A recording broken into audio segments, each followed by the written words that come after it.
Who are the biggest impact players West Virginia has been able to nab in the transfer portal this cycle? Is this portal class overrated, underrated, or neither? And we'll talk a little bit of West Virginia hoops, and we might even throw in a little bit of college football playoff talk for future formatting. And we're going to do that in episode 24 of the Gold and Blue Breakdown Show. My co-host Jonathan, finally able to join the show after a week away, taking care of some illness. But Jonathan, it's good to be back on here with you, brother. Welcome back. Yeah, man. I tell you, it's good to be back. I usually dodge those flu, COVID type stuff, but not this time. So apparently it's going around pretty bad, and it's I'm almost all the way back, but it feels good to be in front of you here talking and feeling a little bit back to normal. Good, man. Glad you're feeling better. Glad you're able to talk Mountaineer sports with me. We're going to talk. We may get more hoops talk in this show than we normally do. There's a lot to talk about there. But before we get into any of that, I do want to give a quick shout out to the channel sponsor, your personal injury and medical malpractice attorneys in the state of West Virginia, Katz, Cantor, Stone Street, and Buckner. So we'll be back in about, 35 seconds. Since 1931, the attorneys at Katz, Cantor, Stone Street, and Buckner have been the voice for victims who have suffered serious injury or death.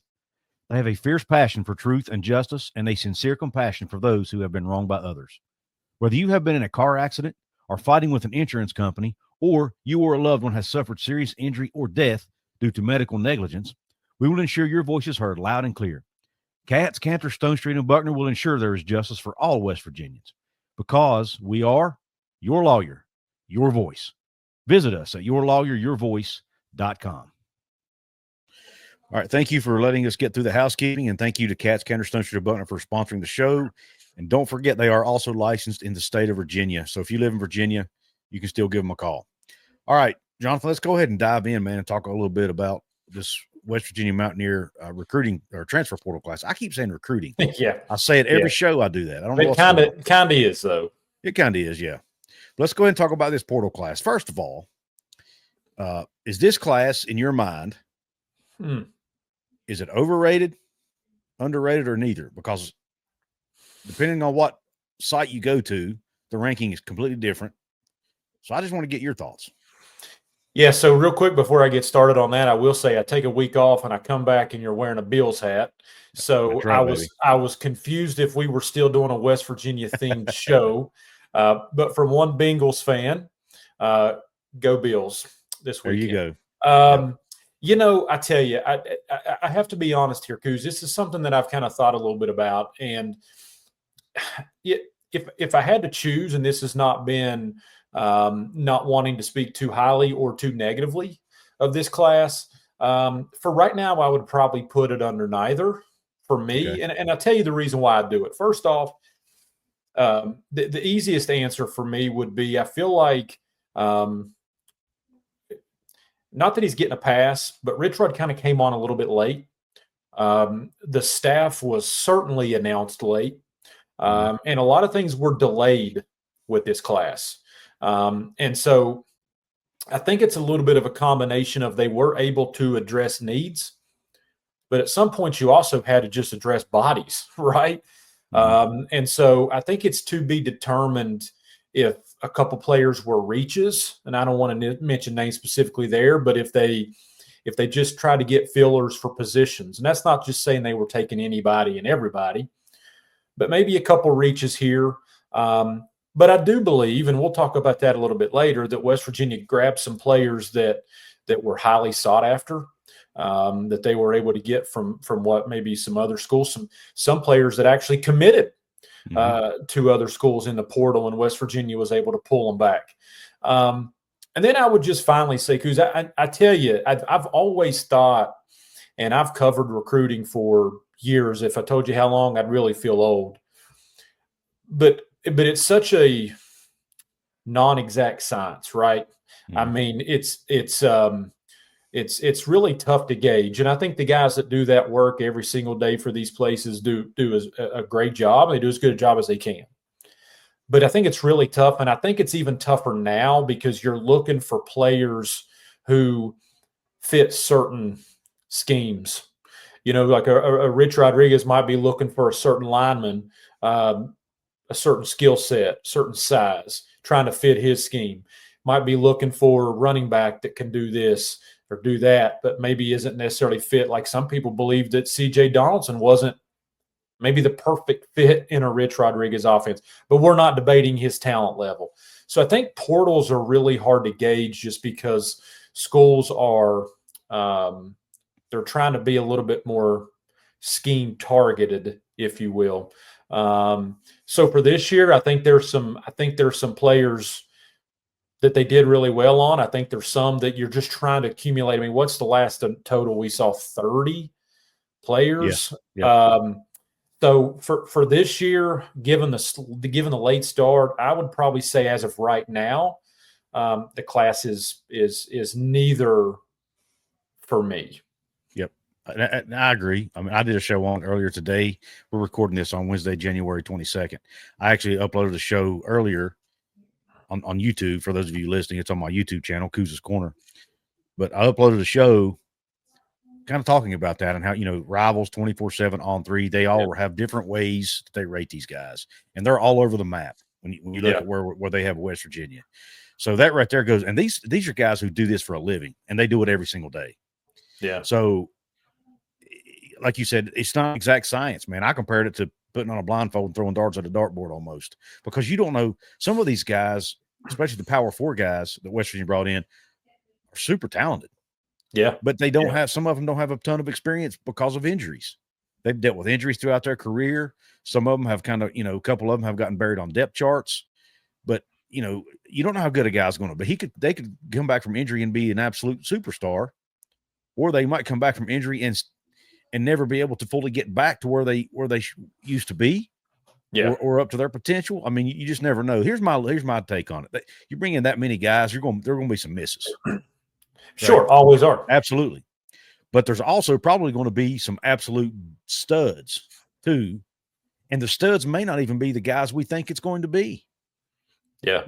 I mean, I know every time I talk about this, we always talk about the same 3 guys because they're the 3 everybody thinks about. But, Slayton, Schmidt, White. None of those 3 guys were expected to do what they did in college.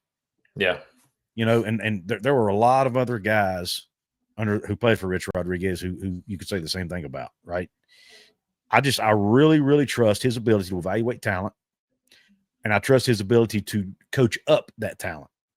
I think he's really good at taking guys who are not necessarily your studs or your All-Americans, but getting them to that, to that level of play. Yeah. Because of the way he coaches them up. And also the way he puts them in positions to be successful from a schematic standpoint. So that's why I trust, even though not some of these guys might be from Division II or JUCO or FCS or whatever, I trust his ability to evaluate these guys and fit them into what he wants to do. Yeah. And he's even said as much, because he's even said, listen, I'm not for everybody. Everybody's not for me. Mm-hmm. This is a marriage that potentially couldn't work. And I'll tell you just where it's up. I mentioned C.J. Donaldson. I don't think you or either one are going to question his talent, his ability, his impact on a program, certainly West Virginia last couple of years. But how would you rate that move if you're, say, Ohio State, where he's going to enter in a running back room, right, with the Buckeyes that's deep. It's loaded. So on paper, that may look like a huge signing, if you will, acquisition, if you will. Mm-hmm.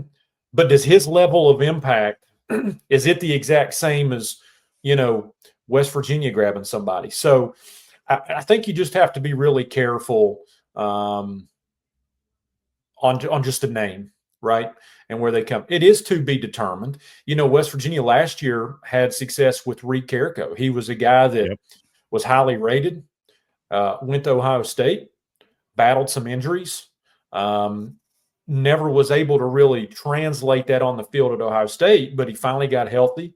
He came to West Virginia and saw some success this season. I look up and down this roster, and I think of somebody. I mean, you look at some of these guys, Couz. I give you one example. Chase Wilson, for example, Colorado Mhm. State, had Yep. success there. Is that going to be able to translate? You look at the linebacker from North Carolina, escaping my mind, but Ashton Woods battled some injuries at UNC, but was semi-highly rated coming out of high school. Does that translate over to finally being healthy at West Virginia? So I think it's just so hard to rate these guys and to rate a class based off of some of these guys have been at the higher level, but for whatever the reason, injuries, depth chart, didn't see the field. So can they transition over? Some were at a lower level, and now they're taking the next step up. I think it's just too difficult to gauge. And I probably would lean more overrated, underrated if I had another Rich Rodriguez, West Virginia portal class to compare it to. That's fair. And so because I don't have that comparison under Rich Rodriguez here, I would probably just give it a middle of the road, neither for me or a to be determined until a comp can be given to kind of see. Yep, that's fair. I like it.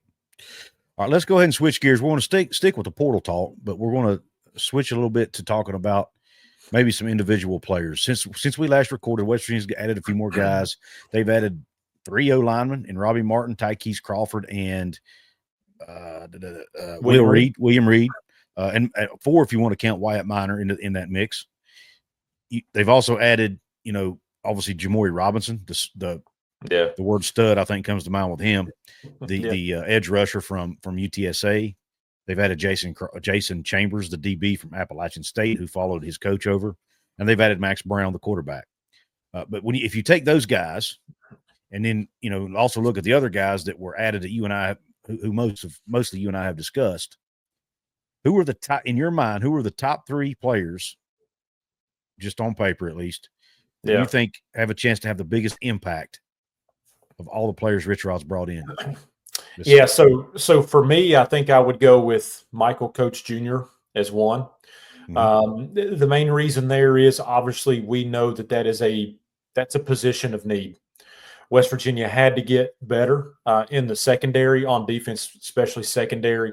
And that's somebody coming over from Nevada that I think from day one gives you a name, gives you a talent, can play on an island if need be, and has proven his talent. So he'd be one for me. Jimmori Robinson, you just mentioned him. If there's ever a portal win, he seems to be the portal win. Everybody wanted him. West Virginia was, what he should be able to do for West Virginia off the edge and the packages that they can put him in, you should be really excited about him. Really excited. And then this one may surprise you just a little bit, but I'd go wide receiver Cam Vaughn.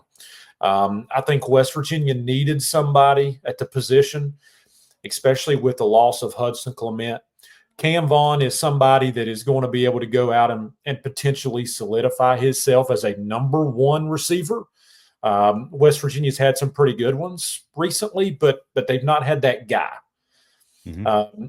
And then if you add on the extra bonus of the fact that he doesn't have to learn the offense in a couple months, that helps too. So I think you got to throw him in there just because I think he'll be invaluable, not just his talent, but been able to help lead that room, being accustomed to what Rich Rod's going to do offensively at West Virginia.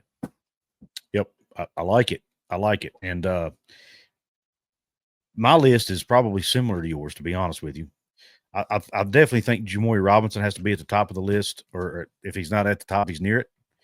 Again, West Virginia has – when's the last time they had an elite edge rusher? You probably have to go back to Bruce Irvin.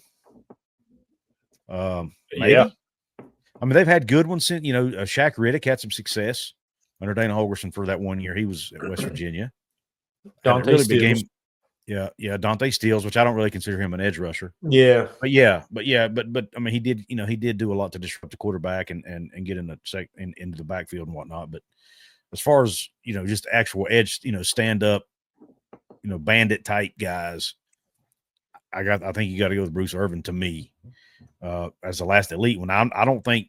Do I think Jimmori Robinson is going to be as good as Bruce Irvin? I don't. I'm not going to put that kind of pressure on him. Yeah. But I do think he could be the next great pass rusher for West Virginia.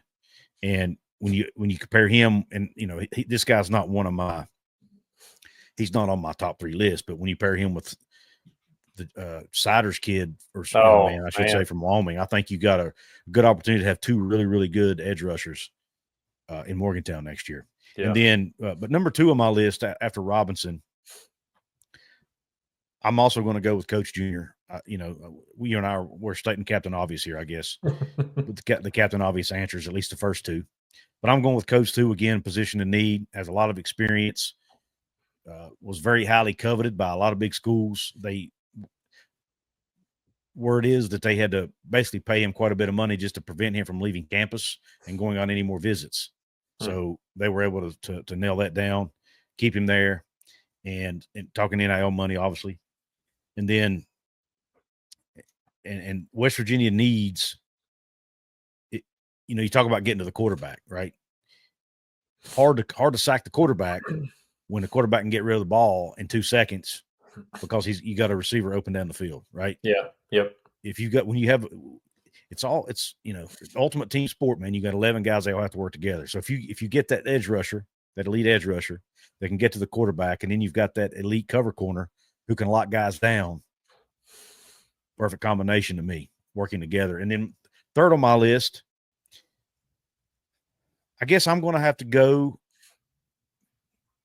And I'm not going to say I'm not going to say this young man is the best player, but as far as making an impact, I'm going to go with Will Reed. I really like Will Reed out of Princeton, that O-lineman. I think he has a chance to come in and be an absolute an all Big 12 tackle. I think he has that ability. He's obviously going to have the intelligence. You don't go to Ivy League school by not being intelligent.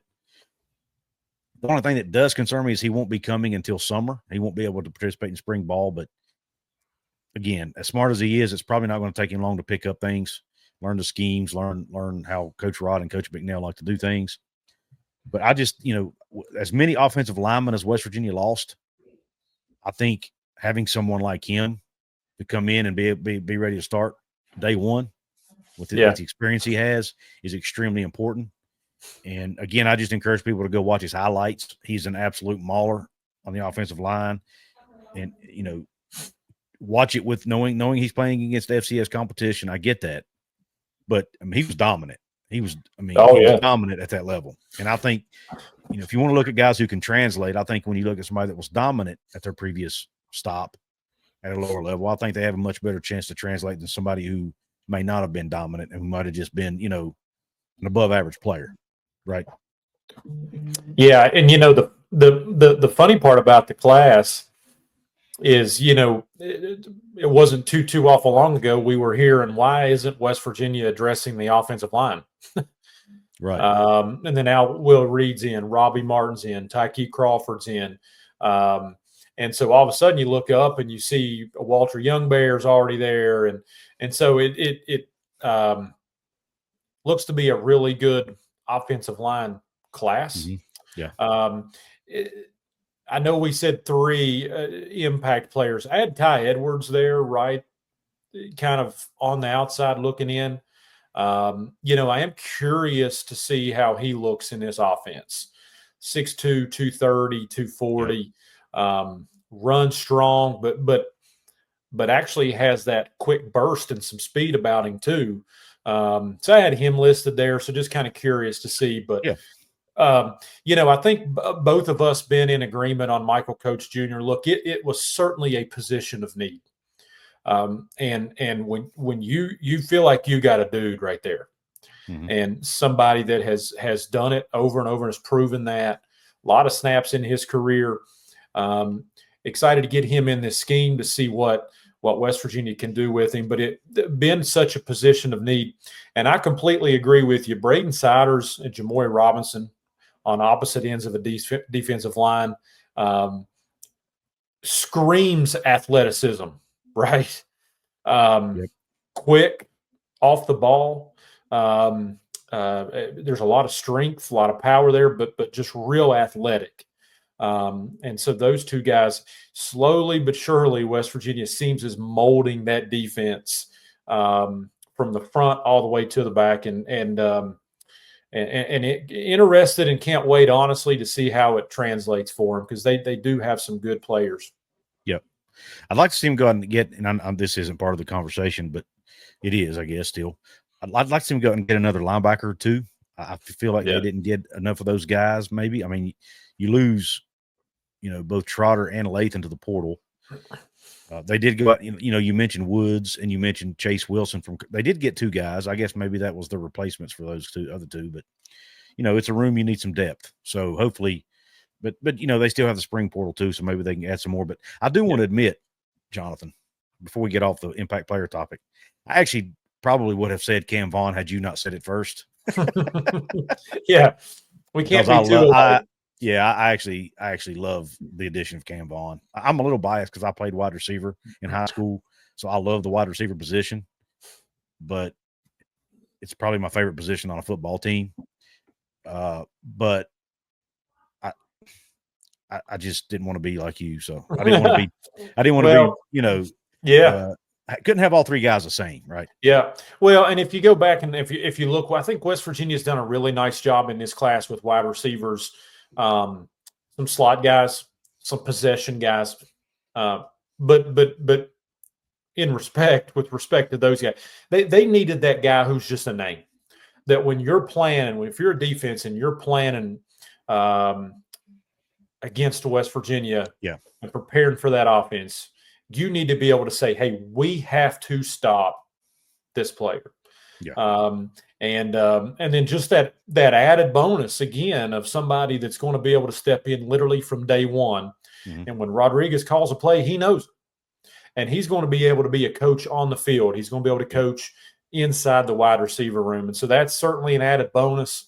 And I expect him to have a monster season for West Virginia. I really do. He's that good, has that much potential. Yeah, over 600 yards receiving with only 32 catches. Yeah. And I say only, like 32 is not, 32 is pretty decent, a pretty decent number. But, in a Rich Rod offense, that's your top guy's not going to have more than 30, 40 catches. That's just the nature of the offense. So, and for him to get over 600 yards with those, he's a big play guy. And that's what West Virginia, in my opinion, has lacked for the last couple of years. He's that big play guy. They've had possession receivers all over the place. But I never really looked at any of those. And maybe some of those, maybe Hudson Clement can develop into that at Illinois. I don't know. Yeah. Maybe Traylon Ray does.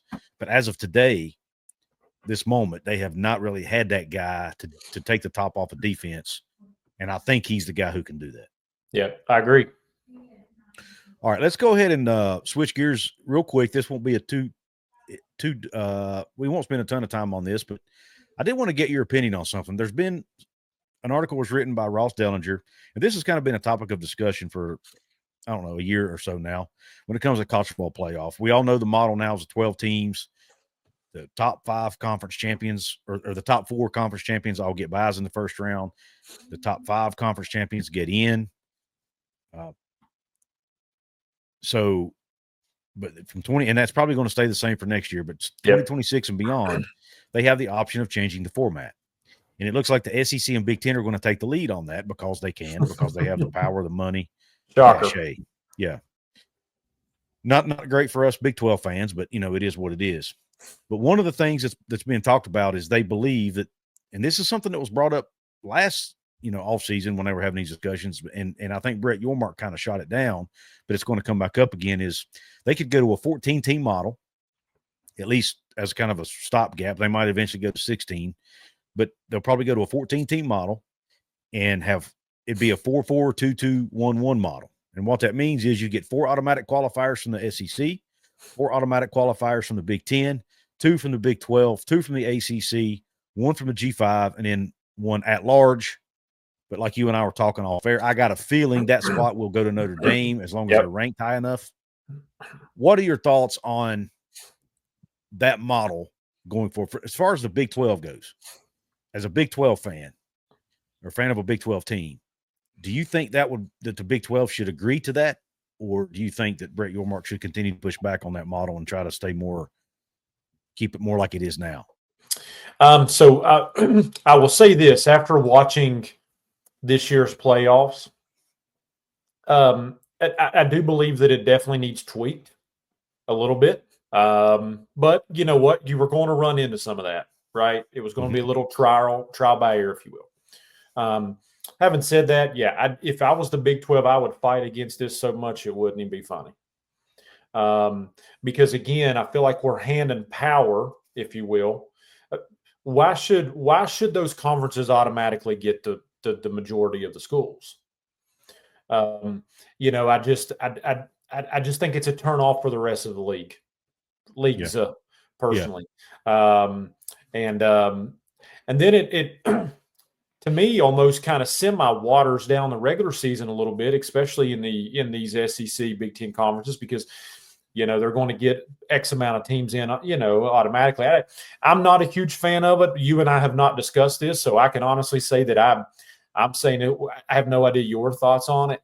I don't think it's good for the Big 12 personally, and I would push back as hard as I could again.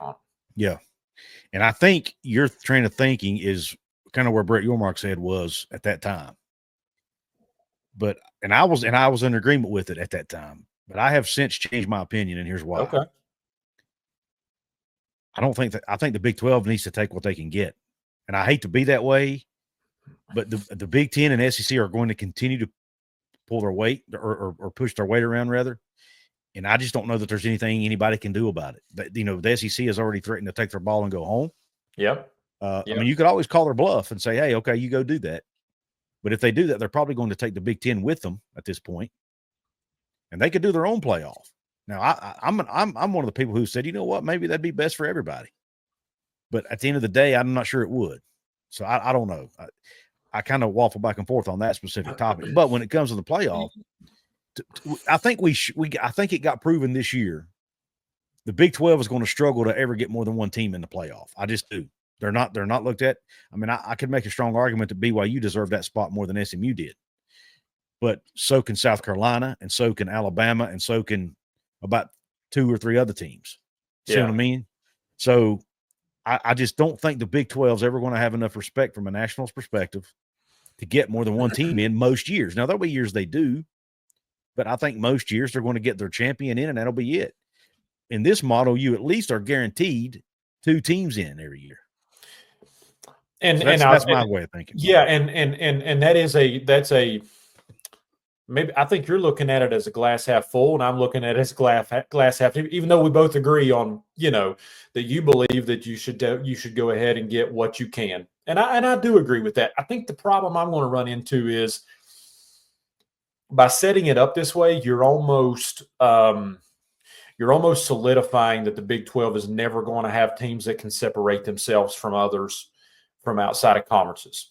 And so what happens in the scenario, in the scenario, because this is just 1 year that we just did. Mm-hmm. So what happens in next year if in the event West Virginia had, or the Big 12 had 3 quality schools,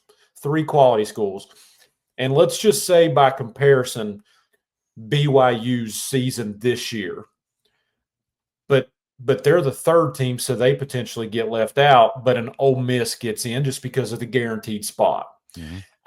I feel like I would agree with you in this sense that the SEC and the Big Ten are going to get what they want. We can agree on that. I think they're going to get what they want, kind of always have been. I would just be concerned that if you agree to this, why 2 could be potentially more than you would ever get. I think that is just basically saying that you're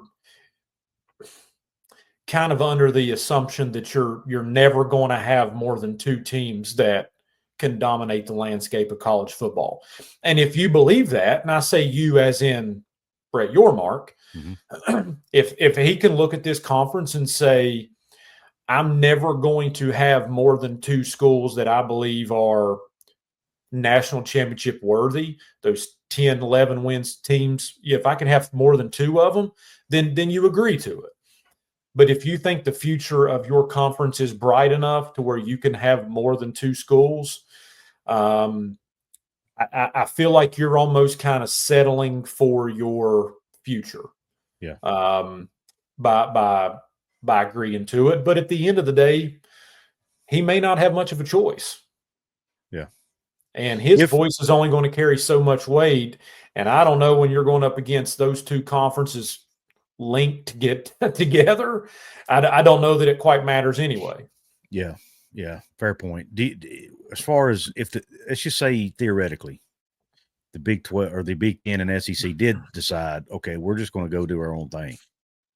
Do you actually think that would be better for the ACC and Big 12 and our team, West Virginia, or do you think it would be worse? I think it would be bad for college football. Yeah, that's fair.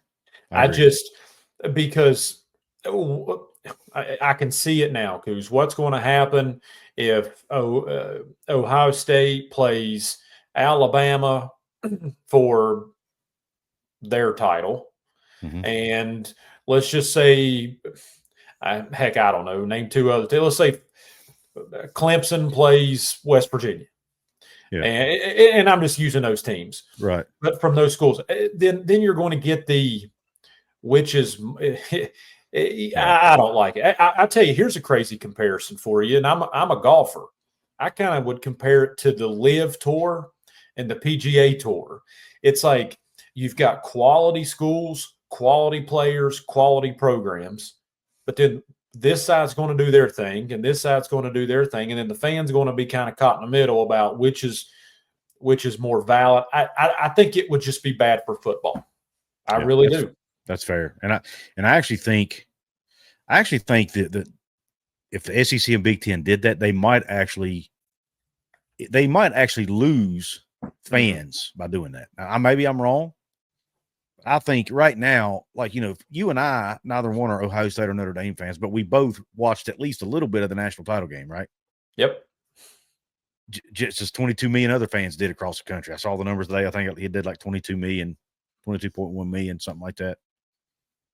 And a huge portion of those were not Ohio State and Notre Dame fans. So, but the casual fans like you and I say not casual towards those teams. Yeah. Okay. I don't consider myself a casual, but I might be a casual fan if, those 2 teams playing. But I'm passionate if it's West Virginia or another team in the Big 12 or, some other schools that I have some familiarity with, whatever, are playing.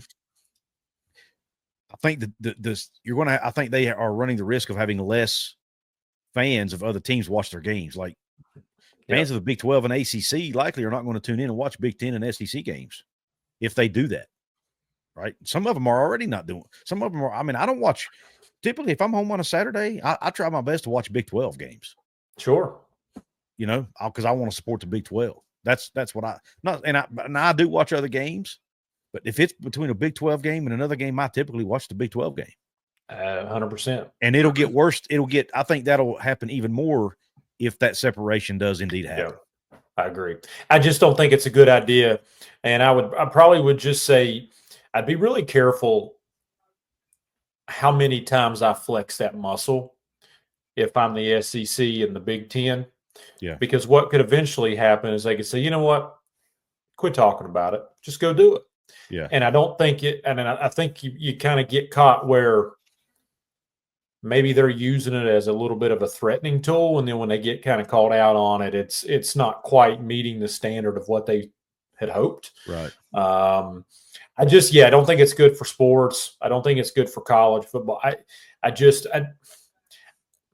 But back to the original thing, I think if the Big 12 can sit here when that decision's made and forecast themselves out and say that they legitimately don't think that there are more than 2 schools, then I think that's how you make your decision.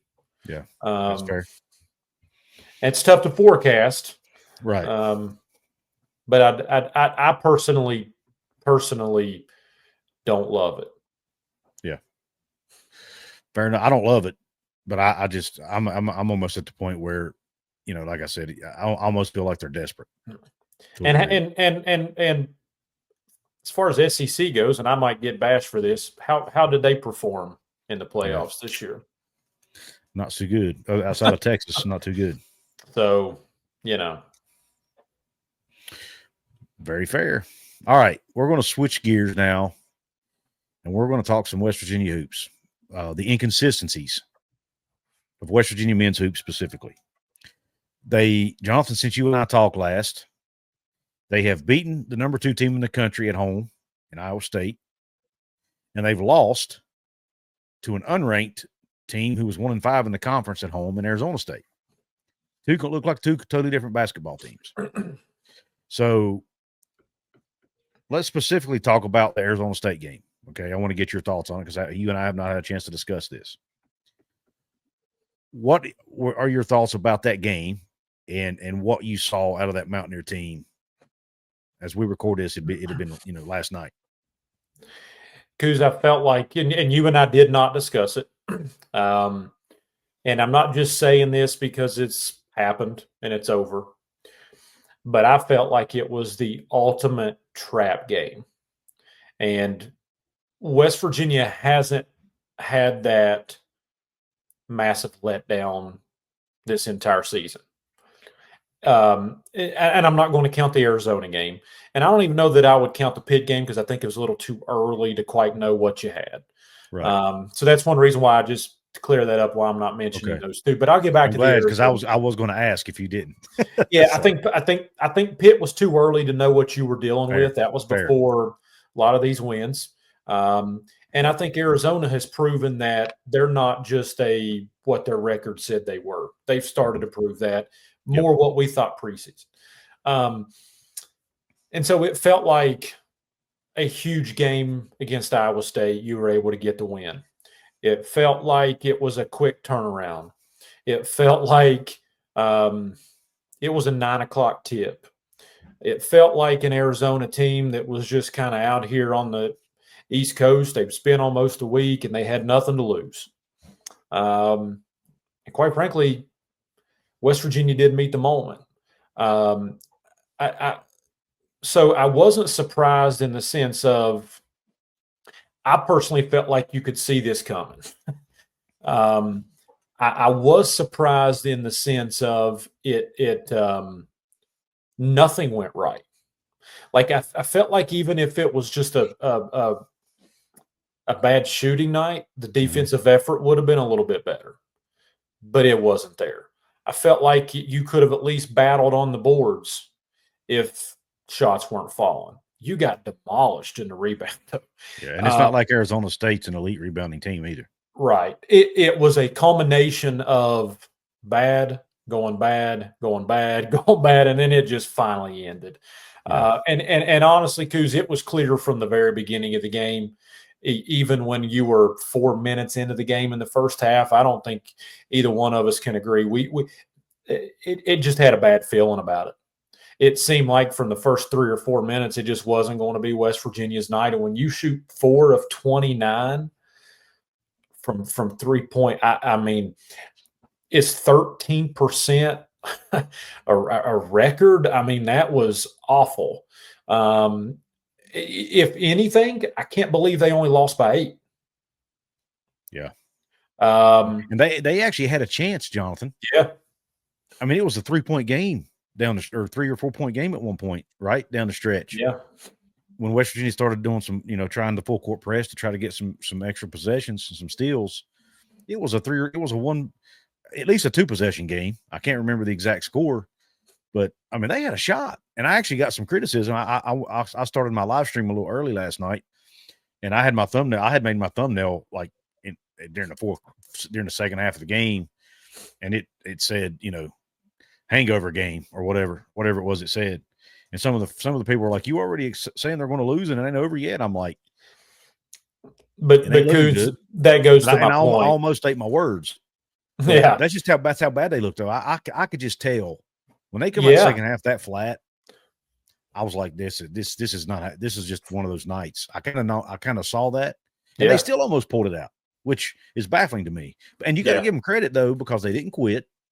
Yep. And they made free throws down the stretch, which is what kept them in it. Yeah, but that kind of goes to my point. I'm not sitting here trying to tell you that I knew within the first 3 or 4 minutes of the game West Virginia was going to lose. But what I am telling you is the first 3 or 4 minutes of the game, you had enough feeling about the game to where you knew this is going to be tough. Yeah. It wasn't their night. Early in the game, I was thinking, okay, they come out a little bit sluggish, but they'll be fine. And then they came back. And it was a 1-point game at halftime. And I'm thinking, okay, they'll come out second half, because Coach DeVries is great at making adjustments. They'll come out, they'll look better in the second half, and they're going to pull away and win this thing, Yeah. Man, it was the complete opposite. It's like they come out worse in the second half. And I'm like, holy cow. But Jonathan, when you looked, their shots were hitting the front of the rim. Yep. Almost all night long. They just had no bounce to their step. I don't know if it was fatigue. I had the TV broadcast synced up with Tony Caridi, and I heard him talk about early on that had been apparently a bug going through the locker room. Javon Small, I think, might have it. I had one person reach out to me through a DM who was at the game and said, and I didn't see this watching on television, but he claims that he saw Javon Small limping. Javon Small was limping all night long. And he said every time he'd go out of the game, they were over there working on his groin muscle, that he might have an issue there. I don't know. Again, that's somebody else telling me that. But now that I have all that information, I'm thinking, okay, half the team's probably got the flu. Yep. Something you're speaking from experience. Oh, could you have went out and played a basketball game and been good? So no, I will say, and I didn't hear it on the radio, but I did have a conversation with somebody today that did make some note that there are some guys who are let's just say not feeling well. Yeah. And when you have quick turnaround games, it does make it tough. I would just say this, and I posted this morning on X. I'm not panicking. Yeah, I'm not. So I mentioned earlier, the pit loss kind of is what it is. At that point in time, I'm willing to wash it because you didn't quite know what you had. The team didn't quite gel yet. And I'll be honest, if West Virginia played Pitt today, that is not the outcome. I'll promise you that.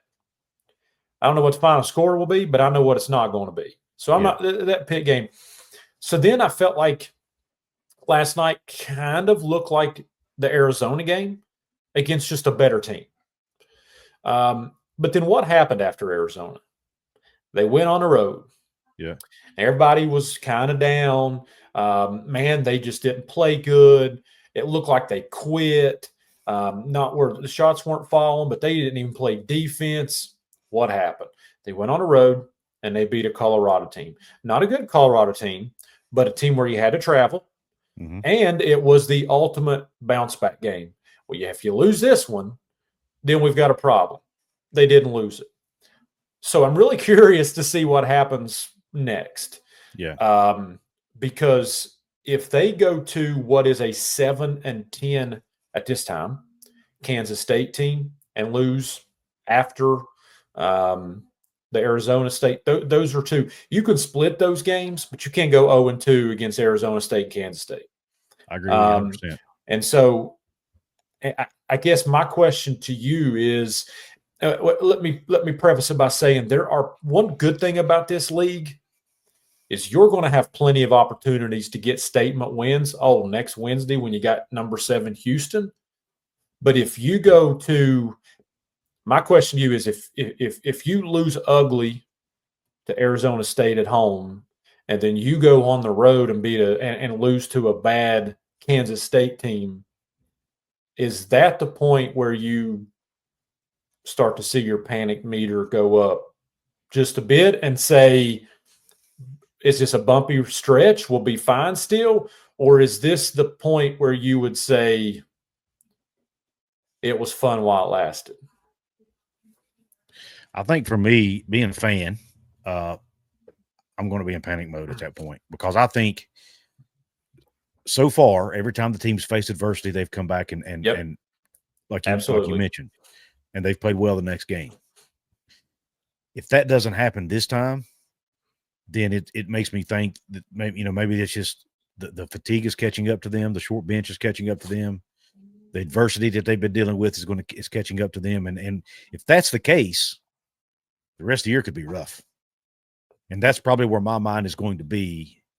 I don't think that's going to happen, but if it does happen, that's probably where my mind's going to be. And if it's true, and again, this is complete speculation, I don't have any proof of this, but if it's true that there's some, if Javon's banged up or something going on there, or if he's sick, and I said flu earlier, I was using that as an example. I don't know if he has the flu or not, but if some of those things are true, and it's still still true this Saturday, could be a long night. And if Saturday's a long night, I got a feeling you could see it snowball. Yeah, but again, maybe I'm wrong. But I just, so to answer your original question, panic. I would get into panic mode at that point. Yeah, this is one you gotta win, because if not, then it puts even more weight on bouncing back against Houston.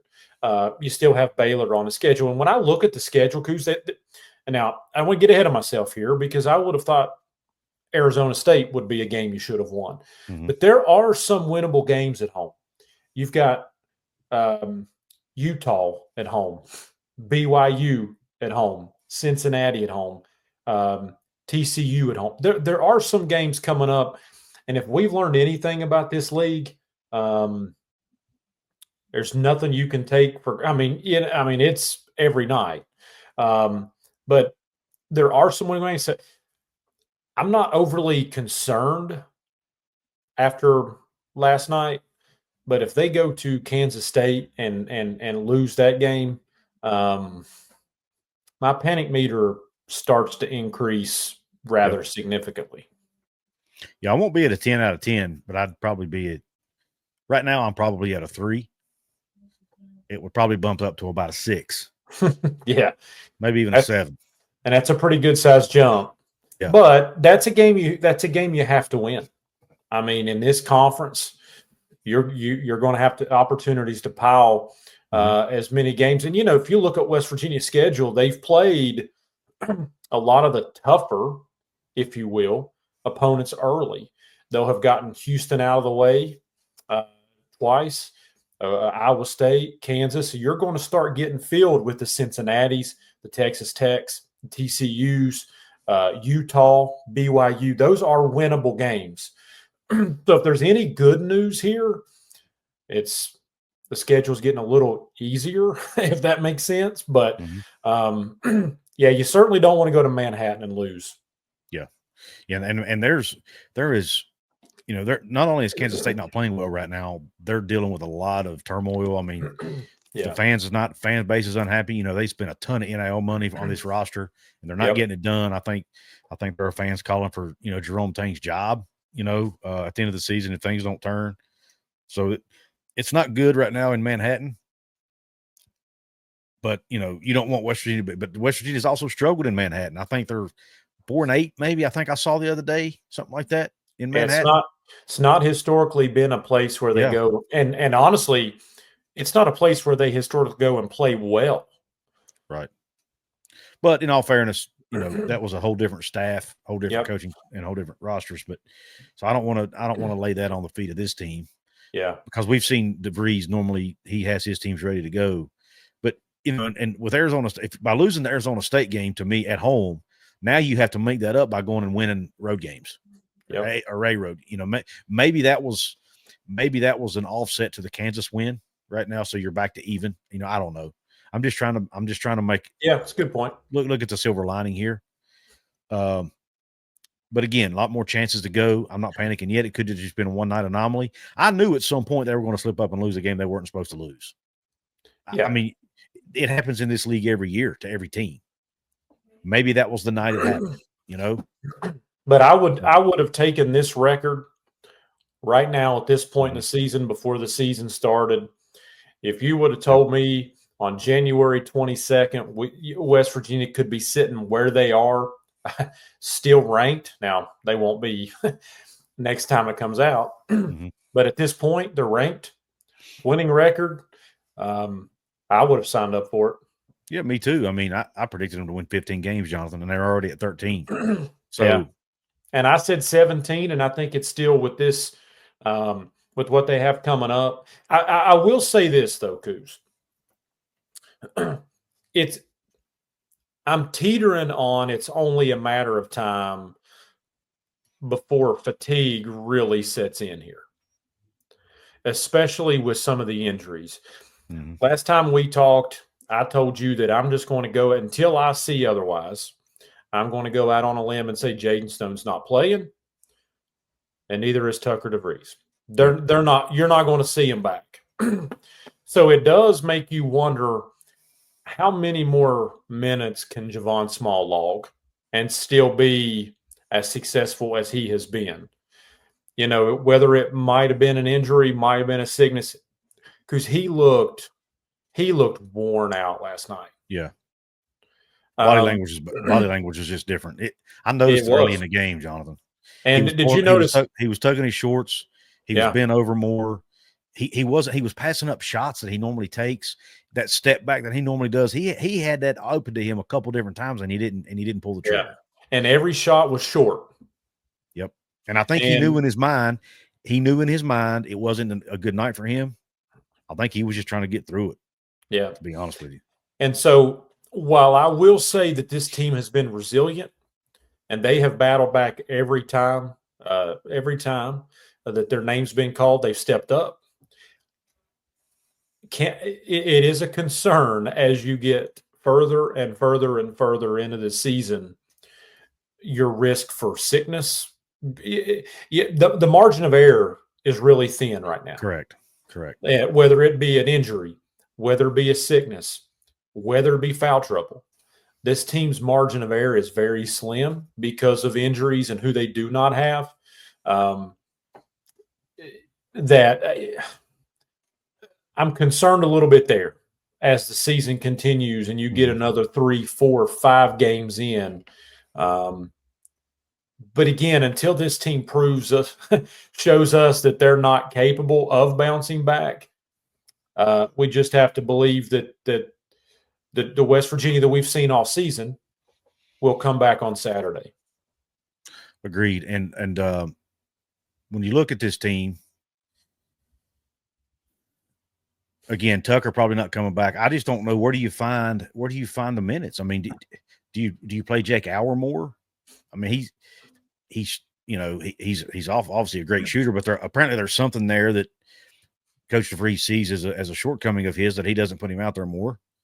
Do you put Harris Elizovich in more? I don't know what the answer is. I'm spitballing here, but I just don't know, man. But I just worry that I've had a gut feeling for the last couple of weeks, or at least last several days anyway, that West Virginia just has had to answer the bell so many times. Yeah. That at some point it's just going to catch up to them, and I'm worried that time is now.